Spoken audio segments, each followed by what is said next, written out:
Olá, pessoal, sejam bem-vindos à nossa terceira parte da aula número 14, aonde estamos vendo os métodos para fazer uma correta avaliação dos modelos inteligentes. A aula passada apresentei para vocês os losses, né, ou os erros, porque a depender do problema a gente mede diferentes tipos de erros, tá? Então foi apresentado para vocês os dois principais tipos, que é o erro 0,1 para classificação e o erro médio quadrático para regressão. Agora vamos fazer a decomposição desse erro, né, principalmente do erro aí o MSE, que é para problemas de regressão, fazer a decomposição desse erro em termos de bias e de variância, para depois a gente ver o relacionamento aí que tem esse bias, esse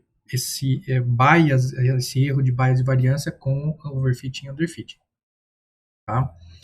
Então, só para lembrar algumas primeira parte da aula, então o bias é definido dessa forma, que na verdade a gente tem uma predição real aqui, né? Então imagine que para aquela amostra número 1, a predição real é da classe 0. Ou, não falando em classes aqui, vamos falar, a predição para aquela amostra número 1 é sempre 100, né? Falando em regressão. E aí a gente tem vários modelos, certo? Como você tem vários modelos, você vai ter várias predições, então sempre que a gente tem uma predição, a gente normalmente coloca o chapéuzinho em cima. Então eu tenho predições, eu tenho lá a predição, um modelo preview que para aquela amostra é 101, outro modelo preview que é 103, outro modelo preview que é 98. Então eu faço uma média, 98. Eu faço uma média disso aqui, né? Então eu tenho a esperança, né? Que a gente chama esperança estatística, é mais fácil intuitivamente pensar como se fosse uma média, né? Então eu tenho uma média. Se eu tiver 3 modelos, eu faço a média das três predições e diminuo do meu valor real, que seria o 100, e aí eu tenho o meu bias, né? Então, olhando aqui para a figurinha, como se eu tenho vários modelos aqui, então tenho 1, 2, 3, 4. Aqui nesse caso tenho 5 modelos, né? Cada modelo, então, ele é treinado com uma base de dados, ele tem uma base, é treinado com uma base de dados diferente, né? Treinado através de amostras diferentes. E quando eu vou fazer a avaliação dele com a base de dados de teste, eu tenho essa variação aqui, né? Então, a média aqui, né? A média de acerto para aquela determinada amostra, a gente chama isso aqui de esperança, né? Essa é a minha esperança, né? Ó, para aquela determinada amostra, a minha esperança, né, é que ela seja prevista lá em 99, por exemplo, 101, 101. E a diferença da esperança com o valor real, que é meu target Y, com esse cara aqui, aí a gente chama essa diferença aí de bias, né? Tá? Claro que isso é feito em cima, a gente pode imaginar como sendo uma amostra, mas isso aqui na verdade é calculado para um conjunto de amostras, né? Depois você faz a média. Ok, então é sempre a média sobre vários training sets, né? Então é como se fossem, como você tem vários subconjuntos de bases de treinamento, né? É aquela ideia do bagging lá atrás que a gente viu em Assembles. Como você tem vários subconjuntos de base de treinamento, você tem vários modelos, né? Porque se você treina o mesmo modelo em cima de uma base de dados diferente, você tem um modelo diferente. E aí a variação é justamente o quanto varia, né? A nossa variância aqui é em torno da nossa esperança, né? Que diz o quanto as nossas previsões, né? O quanto as nossas previsões variam em torno da média das previsões, ok? Então essa é a ideia do bias variância. Bom, algumas terminologias, algumas notações que a gente tem que tomar um pouco de cuidado. Primeiro, a gente está estudando a perca aqui, o erro, o loss, em termos de bias, variância, e estamos esquecendo o ruído, tá? Nesse caso aqui, a gente não consegue modelar o ruído, mas existem situações, depois eu vou mostrar para vocês a documentação do Scikit, e esses dados são gerados e com um ruído conhecido, no caso, então fica fácil modelar. Mas como aqui é uma disciplina introdutória, vamos esquecer o ruído por enquanto. Tá? Então, normalmente a gente denota como y, isso vocês já devem ter pegado, aquele valor real, né? Aquele y teste, né? Aquele valor real, aquele y, valor real conhecido de verdade. E a gente diz que a função geradora daquele y é um f de x. Tá? O f de x é a função real. Eu posso conhecer essa função real, porque eu posso simular dados, ou eu posso não conhecer. Qual é a função real que gera um homem e gera uma mulher? Qual é a função real que vai dizer quanto que uma casa custa? Qual é a função real que gera uma versicolor ou uma virgínica? Normalmente eu não conheço essa função real aqui, né? O que eu quero, na verdade, é fazer uma aproximação dessa função real. Alguns autores denotam por F chapeuzinho, para denotar aproximação, mas a maioria dos livros vão trazer como H, que é a minha hipótese, né? Então, a minha hipótese de função que modela ou que se aproxima da função real, a gente chama de H, e quando você passa a tua entrada pela função H, você tem uma predição, você tem uma hipótese, ó. Eu acho que essa pessoa é mulher, eu acho que essa pessoa é homem, eu acho que essa flor é virgínica, eu acho que essa flor é versicolor. Ok? E aí eu tenho o nosso MSE, Mean Squared Error, que no caso aqui eu vou esquecer o M de média, vou só usar o Squared Error, né? Só SE. Porque Mean, na verdade, de média é porque eu estou fazendo para várias amostras, mas vamos pensar nesse erro pensando apenas numa amostra. Então é o teu label real, que você sabe que aquela pessoa com 1,80 de altura e 90 quilos é um homem, menos a tua previsão, né? E aí você faz essa diferença, eleva ao quadrado, você tem o erro quadrático para uma determinada pessoa, para um yizinho aqui, né? Ok, e a gente chama esse erro normalmente de S, né? Ah, mas por que não coloca E? Porque o E normalmente você acaba confundindo com o E de esperança, né? Então é mais fácil chamar de outra letrinha que não tem nada a ver. Okay?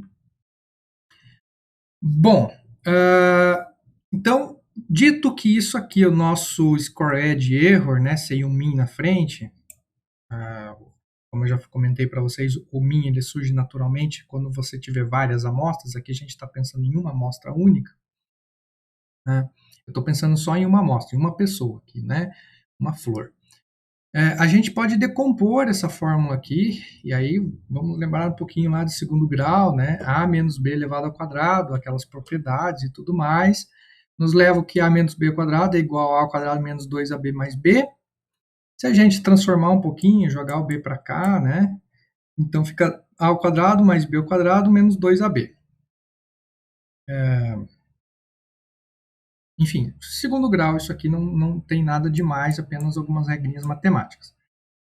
E aí a gente pode fazer algumas brincadeiras, algumas manipulações algébricas aqui. Então a gente vai pegar esse erro quadrático e vai transformar ele nisso aqui. Ó. O que eu estou colocando? Eu estou colocando menos média mais média. Então é a menos a média, olha só, menos o E de esperança vocês interpretam como média, né? Então menos a esperança, a média das previsões. Porque como eu vou ter vários modelos, eu tenho o modelo 1 previu 101, modelo 2 previu 103, modelo 3 previu 102. Então eu tenho 3 modelos e o meu real era 100. Então eu vou ter, na verdade, uma média. Então a média das previsões, na verdade, é 102. Se a gente somar e dividir por 3, dá 102 isso aqui. Certo? Então se eu fizer y, que é o real, menos a média, 102, mais a média, 102, mais a média, que é 102. Vejam que, na verdade, menos 102 mais 102, isso aqui até eu cancelaria. Né? Seria até um termo que eu cancelaria, mas é bom, matematicamente a gente vai colocar esses dois termos aqui por conveniência. Tá bom? para ficar mais fácil a manipulação, para a gente chegar no nosso resultado desejado de forma mais fácil matemática. Ok? Bom, e aí eu vou imaginar que isso aqui é meu A, certo? Esse meu Azinho aqui, ó. Deixa eu até pegar outra cor. E esse aqui é meu B. Então, eu tenho meu Bzinho aqui. Os dois estão elevados ao quadrado, é isso aqui. Então, eu tenho que transformar disso aqui para essa função aqui embaixo, né? Apenas uma manipulação aí aritmética. Então, o que, que eu vou ficar? Eu vou ficar com o A ao quadrado, então, que é o real menos a média ao quadrado, esse termo aqui, esse é meu A. Deixa eu até fazer de vermelhinho de novo. Então, esse termo aqui, meu A, né? Porque é o A ao quadrado, mais, e aí eu tenho B ao quadrado. Então, vamos fazer o B. Então, esse termo aqui é o B. Então, é a média menos as previsões elevado ao quadrado. Então, esse termo aqui é o B. Ok? Menos 2 vezes o A vezes o B. Então, a gente pega 2 vezes menos o A esse cara aqui, vezes, tem um sinal de vezes aqui, o B, que é esse cara aqui.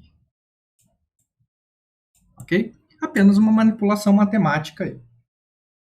Beleza? Então, a gente saiu desse termo aqui, o mean squared error, e agora expressamos esse erro nessa forma aqui embaixo. Ok, então, estando expresso dessa forma aqui, agora a gente vai simplificar isso. Agora a gente vai calcular, a gente vai aplicar a esperança disso dos dois lados. Como assim dos dois lados? Porque eu tenho aqui, ó, tenho S, então eu tenho que aplicar a esperança desse lado aqui e aplicar a esperança desse lado aqui. Né? Eu multiplico ambos os lados pelo mesmo, pelo mesmo valor. Então, vou ficar aqui esperança de S, vindo daqui de cima, e esperança de Y menos Y, chapeuzinho quadrado, né? Esperança menos o meu squared erro, que é esse cara aqui, então, esse cara aqui. Então, esperança de S, esperança daquilo lá em cima. Ok. Dito isso, a gente já sabe que este termo aqui, na verdade, a gente pode escrever ele como sendo esse cara aqui de cima. Então, nós vamos escrever, vamos trocar o y menos y quadrado por isto aqui. Tá? Então, é y menos esperança ao quadrado mais esperança porque esse cara... Por que apareceu essa esperança? Porque eu tenho que multiplicar o E aqui, né? Então, vejam bem. Por que o E não apareceu aqui na frente? Até poderia esse E aparecer aqui na frente, né? Porque é o E deste cara aqui, ok? Mas isso aqui é sempre o mesmo valor. Isso aqui é sempre o mesmo valor. Por que é sempre o mesmo valor? Porque é sempre aquele 100 menos a média, que é 102. Vai ser sempre esse valor, tá? Então, a esperança de um valor único, então qual que é a média de 100? Porque, na verdade, aqui, ó, aqui, se a gente imaginar aqueles números que eu estava usando antes, aqui o y seria 100, e a esperança, que é a média, né, que eu coloquei no slide anterior, é 102. Então, 102. A diferença dá 2, eleva ao quadrado, dá 4. A esperança disso tudo, a esperança vai ser sempre esse mesmo valor, porque a esperança de 4 mais 4 mais 4, se eu tiver 3 previsões, como nesse caso aqui, a média disso é 4, a esperança de 4, a esperança desse cara continua sendo 4. Então, a esperança de uma média de um valor constante é sempre um valor constante, certo? Então, a gente pode suprimir essa esperança aqui desse termo da frente, ok? Porque esse valor aqui vai ser constante. E daí eu multiplico, substituo este termo aqui, deixa eu apagar. Então, esse termo aqui eu vou encaixar aqui. E faço vezes a esperança, que é o que eu estou fazendo aqui dos dois lados. Aqui a esperança é diferente, porque é a média menos o previsto, e esse previsto ele vai variar 101, 102, 103, 102, certo? E aí, olha só o que surge aqui. Aqui é a parte interessante para a gente ver o que surge desta equação. Surge que este termo é exatamente o bias, então olha só, real menos média, só que é o bias elevado ao quadrado. Então, esse termo aqui é o bias elevado ao quadrado, por causa desse quadrado aqui em cima. Já esse termo aqui é exatamente a variância, olha só. Esperança de uma esperança menos alguma coisa. Esperança de uma esperança de alguma coisa menos o valor predito. Então, variância. Ok? Então, o erro quadrático que a gente decompôs aqui, ele, na verdade, o erro quadrático, esse nosso S, ele é igual ao bias ao quadrado mais a variância. Então, aquele erro quadrático que a gente vai ter dentro das nossas previsões, dentro dos nossos vários modelos, ele, na verdade, é composto, né? Se a gente decompor o erro, ele é composto por o valor de bias ao quadrado mais a variância. Ok? Ah, professor, mas daí vocês podem me perguntar, mas quando a gente fez aquela decomposição lá atrás, agora tu só usou este termo aqui e este termo aqui. Certo? Você usou só esses dois termos. Então, esse foi parar aqui e esse foi parar aqui. E não usou esse último termo aqui. É porque esse último termo aqui ele vai virar zero. Né? Então, esse último termo aqui ele vai virar zero. Por que ele vira zero? Porque quando eu aplicar a esperança nesse cara, é esperança vezes... Tá aqui, né? Então, esperança vezes 2 menos e alguma coisa. Ok. Esse 2, como é uma constante, pode jogar para fora. Então, jogo 2 para fora, tá aqui. A esperança, agora eu vou jogar para dentro. Então, esperança disso aqui, vou jogar para dentro. É a mesma situação passada. Y, que é um valor constante, menos média, que é um valor constante, continua sendo um valor constante para qualquer valor que eu colocar. Para qualquer Y, para qualquer iteração aqui, né? Então, mesmo que eu jogue o E aqui para dentro, ele não tem efeito nenhum, então eu posso suprimir. Ok? E o esperança também, vou multiplicar esse outro termo aqui. Então, a esperança deste termo. Ok? E aí, obviamente, eu vou ter que jogar esse E aqui para dentro, né? Estou fazendo o E aqui para fora, vou jogar o E para dentro para ficar a esperança desse termo. Não vai mudar absolutamente. Aliás, muda, né? Porque tem que multiplicar a esperança da esperança, que fica a esperança da esperança, e multiplicar o Y, que fica a esperança de Y. A esperança da esperança é algo inócuo, porque média de média é média. Então, fica a esperança menos esperança. O mesmo valor menos esse valor cancela, vira zero. 2 vezes qualquer coisa vezes zero, vira zero. Então, esse termo aqui, matematicamente, ele é inócuo, por isso que ele acaba sumindo. Tá? Bom, vou mostrar em código aqui, que talvez fica mais fácil de entender. Aqui, vou instalar uma biblioteca aqui, que é o MLXtend, do professor Sebastian Haskell. Então, ele já tem essa parte da decomposição toda implementada. Mas, aqui também tem se vocês estiverem no Scikit, também tem essa parte de decomposição, ó, bias, variância, decomposição dentro do próprio Scikit. Tá? A diferença é que o Scikit ele realmente usa um ruído qualquer aqui, ok? Bom, e aí eu vou abrir o dataset lá, aquele mesmo dataset da casa de Boston, vou criar um objeto regressor, separar em treinamento e teste, vou chamar o decompositor bias e variância. Olha só os parâmetros, eu vou passar o modelo, vou passar as bases de treino, vou passar as bases de teste. E o loss que eu vou calcular MSE, e o número de vezes que eu vou fazer, né, são 3 vezes. É como se eu estivesse atirando aqui 3 flechinhas, né? 1, 2, 3. Ou seja, eu vou treinar este classificador tree 3 vezes. Número de rounds igual a 3. E aí eu vou calcular o erro médio quadrático. O MSE, na verdade, eu posso calcular para cada uma das vezes que eu quiser, né? Então, treino um classificador, calculo MSE. Treino mais um classificador, calculo MSE. Treino mais um, calculo MSE. Vamos desenhar aqui para ficar melhor. Então, o que eu basicamente tenho, né? Eu tenho uma base de dados de treino e uma base de dados de teste.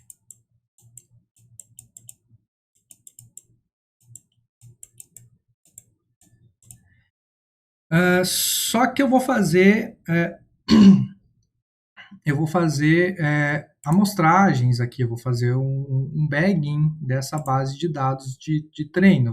Eu vou gerar diferentes bases de dados de treino, né? Para que o meu modelo não seja igual.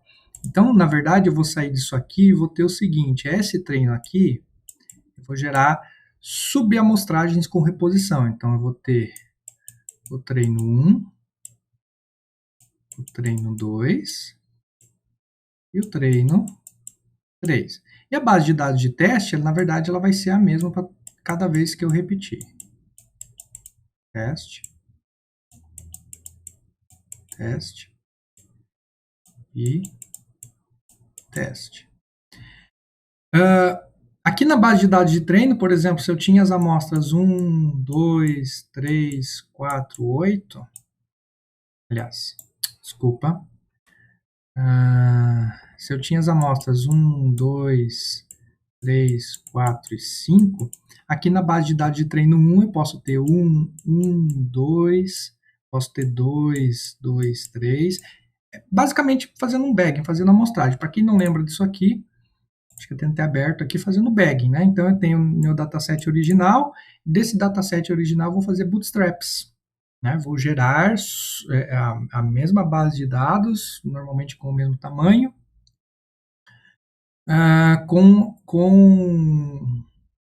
com reposição. Então eu vou gerar aqui, por exemplo, x8 repete duas vezes inclusive, etc, né?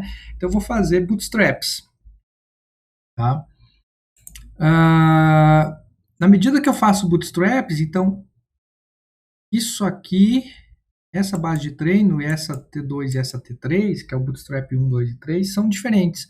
A base de dados de teste, ela continua sendo igual para todo mundo, né? Eu vou, na verdade, treinar com bases diferentes, 1, 2, 3, e testar sempre com a mesma base, tá?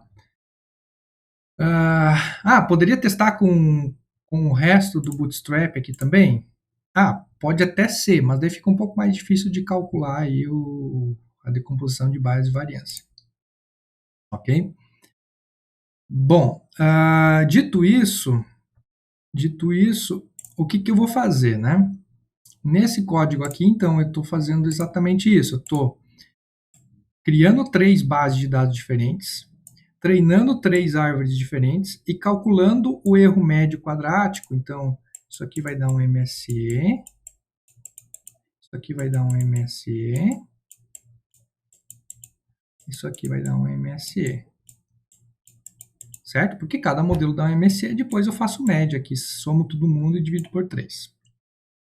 Ok? Então, somo todo mundo, divido por 3. Para fazer a média. Então, esse erro médio quadrático é o Average Expected Loss, que aqui é de 16,90. É o nosso MSE médio para cada modelo, para os 3 modelos. Bom, e aí eu consigo calcular o bias. O que seria o bias? O bias, se a gente voltar aqui no slide, é o valor, deixa eu pegar outra cor aqui, o valor real menos a média. Então, como é que eu calculo isso? Então, eu tenho que vir na base de dados de teste, que é essa aqui, vou fazer um maior aqui um pouco, pegar a primeira amostra. Então, essa primeira amostra, ela vai ser testada 3 vezes, né? Testada na vez 1, na vez 2 e na vez 3. O valor real dessa primeira amostra é 100. Só que no teste 1, né? No teste, então o valor real, o valor real dessa primeira amostra é 100. No teste 1, ela deu 101, 103, 102. No teste 1, ela deu 101. No teste 2, ela deu 103. E no teste 3, ela deu 102. Ah, por que dá diferente? Porque eu treinei modelos diferentes com base de dados diferentes. Ok? E aí eu tenho que calcular a média disso aqui. A média disso aqui é 102. Então, o meu bias, na verdade, é a diferença entre o valor real, tá aqui, ó, valor real, deixa eu pegar um slide aqui, valor real menos média elevado ao quadrado. Então, esse é meu bias. Né? Isso pensando para uma amostra. Para as demais amostras, eu simplesmente repito o processo. Se eu tiver 100, né, se eu tiver 100 amostras aqui na base de teste, quantas amostras eu tenho na base de teste? Tem 1, 2, 3, 4, 5. Vamos supor que eu tenho 5. Se eu tenho 5 amostras de base de teste, eu simplesmente repito esse mesmo procedimento. Para as 5 e faço média. Então, esse bias aqui é exatamente isso. É aquele é o erro médio em relação ao valor real. E já a variância é exatamente o quê? A variância é de 101, 103, 102, uma variância aqui de 1. A minha variância é de 1. Ok? Nesse caso aqui, obviamente, não é o mesmo dado, minha variância é de 7. Se eu somo o bias quadrado mais a variância, dá exatamente o MSE, que é 9, 7 dá 16, 9, 0 dá 9, 6 e 2 dá 8, mas pula 1 aqui do 2 do 8, né?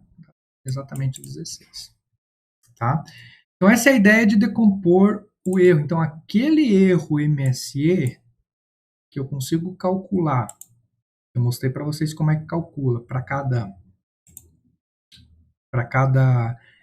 modelo, né? Então, eu tenho um erro MSE que eu calculo para a regressão de cada um dos modelos. Ele, na verdade, ele é composto, ele tem duas fontes, né, que o compõem, que é o bias e a variância. Tá ok? Espero que tenha ficado um pouquinho claro. E daí na próxima aula a gente vai ver o que esse erro de bias variância tem a ver aí com overfitting e underfitting. Até mais.